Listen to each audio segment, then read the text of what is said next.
Not only this next వచ్చే government మనదే అని ఘంటాపదంగా చెప్పారు. అట్ ది సేమ్ టైం ఇప్పుడున్న కాంగ్రెస్ ప్రభుత్వమే కాదు బీజేపీ పైన కూడా ఆయన రియాక్ట్ అయ్యారు. ఏమన్నారు ఒకసారి చూద్దాం. బీజేపీ కథ 11 ఏళ్ళ రాజ్యం చేయబట్టి తెలంగాణకు 11 రూపాయలు ఇచ్చిండ్రా? వాటిదే బబ్రాజమానం భజగోవిందం,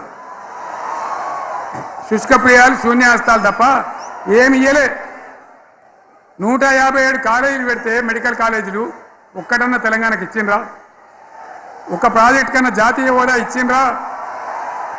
ఇక కాంగ్రెస్ వాడు ఇట్లా అంటే బీజేపీ వాడు అట్లా, ఏది లేదు.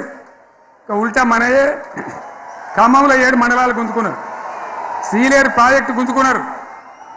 నరేంద్ర మోడీ మాట్లాడతాడు, ఏం మాట్లాడతాడు?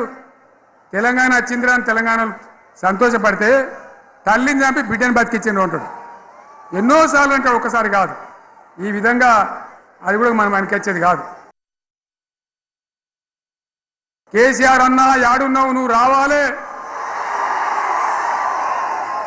కత్తి వాంచేతలు పడితే యుద్ధం నన్ను చేయమని పడుతుంది, అంతేనా? ఇది కూడా విచారించాలి ప్రజలు, మీకు అర్థం కావాలని నేను చెప్తా ఉన్నా. అందుకే ఓడగొట్టుకున్న కాడనే వెతుక్కోవాలి. మీ వెంట బీఆర్ఎస్ ఉంటుంది, మీ వెంట కేసీఆర్ ఉంటాడు. 100% మళ్ళా తెలంగాణ విజయం సాధించాలి, గులాబీ జెండా ఎగిరేయాలి, అద్భుతమైన తెలంగాణను మళ్ళీ సాధించాలి.